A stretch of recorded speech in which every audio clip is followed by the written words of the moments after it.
Business cycle type के जो fund होते हैं उसके अंदर फंडा बहुत ही क्लियर होता है। जो सेक्टर या फिर थीम अच्छी तरीके से परफॉर्म कर रही है उसके अंदर इन्वेस्टमेंट करने का। जो थीम या फिर सेक्टर अच्छी तरीके से परफॉर्म नहीं कर रहा है उसके अंदर इन्वेस्टमेंट बिल्कुल भी नहीं करने का।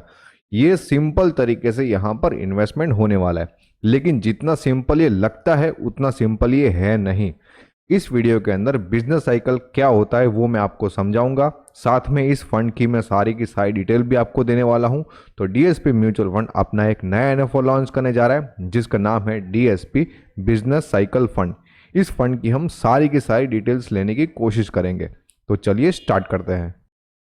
अब यहाँ पर मेन फोकस रहने वाला है बिजनेस साइकिल, लेकिन बिजनेस साइकिल को भी एनालाइज करने से पहले, उसमें से कुछ स्टॉक्स छांटने से पहले ओवरऑल पूरी की पूरी इकोनॉमिक साइकिल के ऊपर भी ध्यान देना पड़ता है।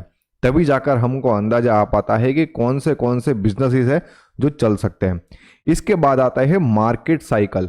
ओवरऑल इकोनॉमी को यहाँ पर कंसिडर करने के बाद मार्केट के अंदर कौन से साइकिल्स चल रहे हैं वो देखना पड़ता है।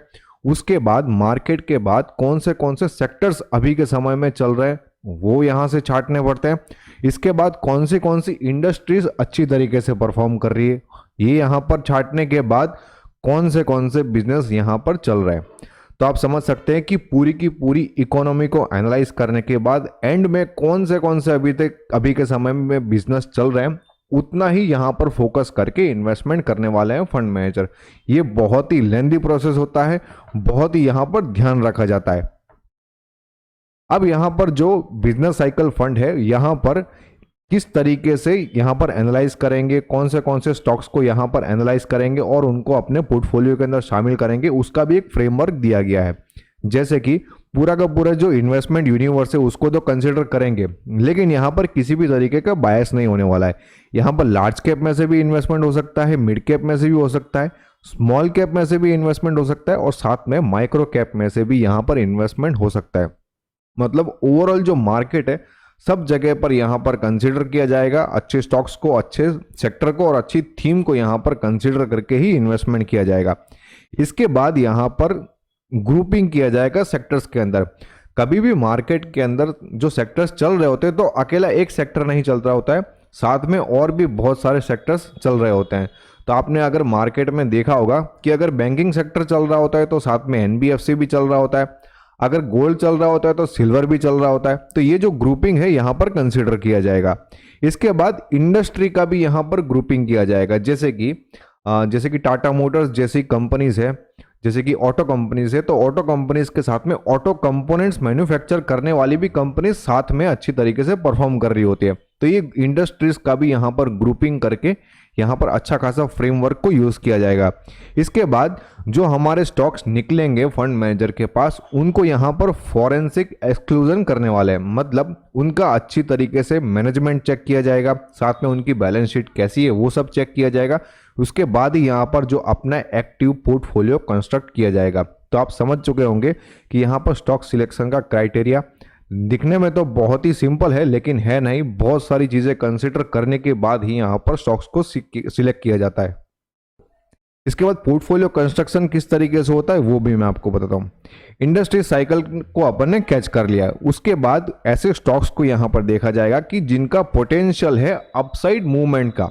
क्योंकि अगर कोई थीम चल रहा होता है या फिर कोई सेक्टर चल रहा होता है तो उसके अंदर सारे के सारे स्टॉक्स चल रहे हो ऐसा जरूरी नहीं है। बहुत सारे स्टॉक्स ऐसे होंगे जो अच्छी तरीके से परफॉर्म नहीं करेंगे, लेकिन उसी थीम के अंदर बहुत सारे स्टॉक्स ऐसे भी होंगे जो बहुत ही शानदार तरीके से परफॉर्म करने वाले।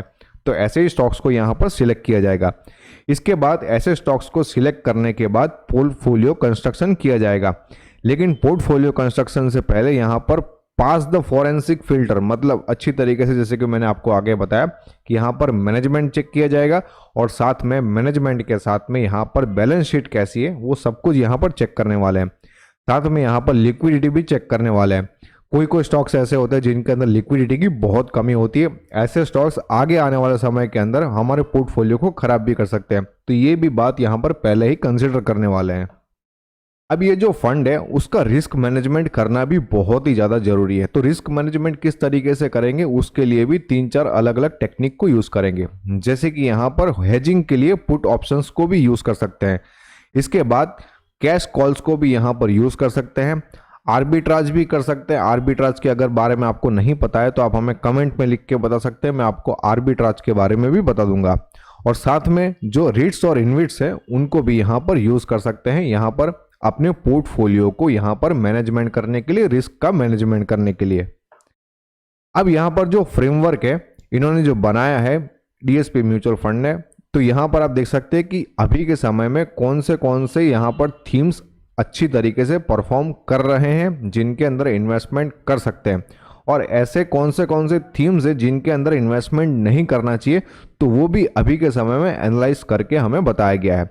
जैसे कि यहाँ पर अगर अभी के समय में पोर्टफोलियो कंस्ट्रक्शन करते हैं तो 18% यहाँ पर बैंक्स आएगी, कैपिटल मार्केट 7% है, इंडस्ट्रियल प्रोडक्ट 6% है, कंज्यूमर ड्यूरेबल्स यहाँ पर 6% है, अदर इंडस्ट्रीज 5% है, हेल्थ केयर एंड सर्विसेज है यहाँ पर 4%, फार्मा एंड बायोटेक 4%, ऑटोमोबाइल्स 4%, और यहाँ पर अलग अलग बहुत सारे सेक्टर्स को देख सकते हैं। अब साथ में कौन से सेक्टर्स के अंदर या फिर कौन सी थीम के अंदर या फिर कौन से बिजनेसेस के अंदर अभी इन्वेस्टमेंट नहीं करना चाहिए, तो वो भी साथ में निकल के आ रहा है। तो जैसे कि सीमेंट के अंदर इन्वेस्टमेंट नहीं करना चाहिए, एफएमसीजी के अंदर, आईटी के अंदर और एनबीएफसीज के अंदर यहाँ पर इन्वेस्टमेंट करने का बिल्कुल भी जो फ्रेमवर्क है वो मना कर रहा है। तो ये सिंपल तरीके से यहाँ पर कंसीडर करके ही इन्वेस्टमेंट किया जाएगा। अब अलग अलग जो इंडस्ट्रीज होती है उसको एनालाइज करने का तरीका भी बहुत ही अलग अलग होता है। अलग अलग यहाँ पर मैट्रिक्स को यूज करके अलग अलग इंडस्ट्रीज को एनालाइज किया जाएगा। जैसे कि अगर पी रेशियो के थ्रू अगर इन्वेस्टमेंट करना है तो यहाँ पर एसेट मैनेजमेंट कंपनीज है उसको एनालाइज कर सकते हैं, एफएमसीजी कंपनीज है, इंफॉर्मेशन टेक्नोलॉजी है और कंज्यूमर ड्यूरेबल्स। ये 4-5 टाइप की जो इंडस्ट्रीज है वो पीई के थ्रू हम एनालाइज कर सकते हैं। अब प्राइस टू बुक रेशियो है उसके थ्रू हम बैंक्स को एनालाइज कर सकते हैं और साथ में यूटिलिटीज को भी एनालाइज कर सकते हैं। और ईवी टू एबिटा रेशियो के अकॉर्डिंग हम यहाँ पर इंश्योरेंस है, ऑटो है, फार्मा है और सीमेंट, ये अलग अलग सेक्टर्स को हम यहाँ पर एनालाइज कर सकते हैं। ये बहुत ही रिगोरस प्रोसेस रहता है इन्वेस्टमेंट के लिए। अब यहाँ पर एग्जाम्पल दिया गया है कि किस तरीके से किसी सेक्टर ने अच्छी तरीके से परफॉर्म किया है और कितना उसका जो रिटर्न है वो यहाँ पर बना है। जैसे कि आप यहाँ पर देख सकते हैं कि ये है डिफेंस सेक्टर का यहाँ पर इंडेक्स। तो यहाँ पर आप देख सकते हैं 2020 के अंदर ज़्यादा कुछ हमें यहाँ पर मूवमेंट देखने को नहीं मिल रहा है, लेकिन इसके बाद 2020 के बाद ये जो अपवर्ड मोमेंटम है बहुत ही शानदार तरीके से हमें देखने को मिल रहा है। अब यहाँ पर अपवर्ड मोमेंटम शानदार है और रहने के साथ में आप समझ सकते हैं कि यहाँ पर उस समय पर इस थीम को आइडेंटिफाई करके ऐसे थीम के अंदर अगर हमने इन्वेस्टमेंट किया होता तो हमें बहुत ही शानदार तरीके से रिटर्न मिला होता। तो इसी तरीके से यहाँ पर फंड मैनेजर यहाँ पर एनालाइज करेंगे अलग अलग सेक्टर्स को और यहाँ पर इन्वेस्टमेंट करने वाले हैं। डीएसपी म्यूचुअल फंड का डीएसपी बिजनेस साइकिल फंड ये एनएफओ ओपन हो जाएगा 27 नवंबर को और 11 दिसंबर को क्लोज हो जाएगा। इस फंड का बेंचमार्क रहने वाले निफ्टी 500 टीआरआई और एग्जिट लोड रहेगा 0.5% फॉर 1 मंथ। मतलब अगर आप अपने पैसों को 1 महीने के बाद रिडीम करते हो तो आपको किसी भी तरीके का एग्जिट लोड नहीं लगेगा, लेकिन अगर आप अपने पैसों को विद इन 1 मंथ रिडीम करते हो तो आपको 0.5% जितना एग्जिट लोड लगने वाला है। इस फंड का इनिशियल एनएवी 10 रहेगा और एक्सपेंस रेशियो जैसे ही फंड लॉन्च हो जाएगा वैसे ही आपको पता चल जाएगा। ये एक ओपन एंडेड कैटेगरी का फंड रहने वाला है, मतलब आप इस फंड के अंदर कभी भी अपने पैसों को इन्वेस्ट कर सकते हो और कभी भी अपने पैसों को रिडीम कर सकते हो। ये रेगुलर और डायरेक्ट दोनों ही मोड में अवेलेबल रहेगा। इसमें ग्रोथ और आईडीसीडब्ल्यू दोनों ऑप्शंस देखने को मिलेंगे। अगर आपको अपना इन्वेस्टमेंट स्टार्ट करना है तो आप एसआईपी, लमसम, एसडब्ल्यूपी, स्ट्रिप चारों में से किसी भी मोड में अपना इन्वेस्टमेंट स्टार्ट कर सकते हैं। अगर आपको भी इस फंड के अंदर इन्वेस्टमेंट करना है तो लिंक मैंने डिस्क्रिप्शन के अंदर दे दिया है, वहां से आप बहुत ही आसानी से अपना इन्वेस्टमेंट स्टार्ट कर सकते हैं। मिनिमम अमाउंट की अगर हम बात करें तो लमसम मोड में मात्र 100 रुपीज से आप अपना इन्वेस्टमेंट स्टार्ट कर सकते हैं, या फिर अगर आपको अपनी एसआईपी स्टार्ट करनी है तो मात्र 100 रुपीज पर मंथ से आप अपने एसआईपी स्टार्ट कर सकते हैं। अगर कोई ऐसे इन्वेस्टर्स हैं जो सीरियसली अपना इन्वेस्टमेंट स्टार्ट करना चाहते हैं तो नीचे दिए गए नंबर पर आप कॉन्टैक्ट कर सकते हैं। अब मेरा क्या मानना है इस फंड के बारे में वो मैं आपको बताता हूँ, क्योंकि यहाँ पर बहुत ही एक्टिवली फंड मैनेजमेंट होने वाला है। तो यहाँ पर फंड मैनेजर जो रहने वाले हैं उनकी स्किल भी बहुत ही ज़्यादा जरूरी बन जाती है, क्योंकि अगर कोई थीम को पसंद कर लिया, उसमें से स्टॉक्स को पसंद कर लिया और वो अगर अच्छी तरीके से परफॉर्म ना कर पाए तो वहाँ पर आपका जो सूझबूझ रहती है फंड मैनेजर्स की वो बहुत ही ज़्यादा ज़रूरी हो जाती है कि किस तरीके से वहाँ पर से एग्जिट किया जाएगा और कौन से नए स्टॉक्स को फटाफट यहाँ पर एंट्री ली जाएगी। तो ये जो फंड मैनेजर्स की स्किल है स्पेशली इस फंड के अंदर बहुत ही ज़्यादा ज़रूरी है। अगर आप लॉन्ग टर्म के लिए इन्वेस्टमेंट करना चाहते हो तो ये फंड आपके लिए सही साबित हो सकता है।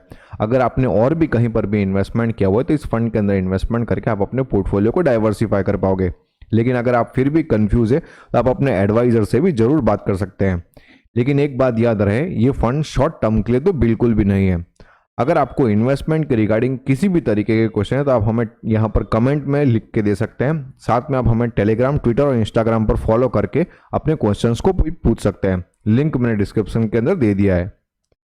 होप ये वीडियो आपको पसंद आया होगा। अगर ये वीडियो आपको अच्छा लगा तो लाइक करो, शेयर करो और सब्सक्राइब करो। Thanks for watching.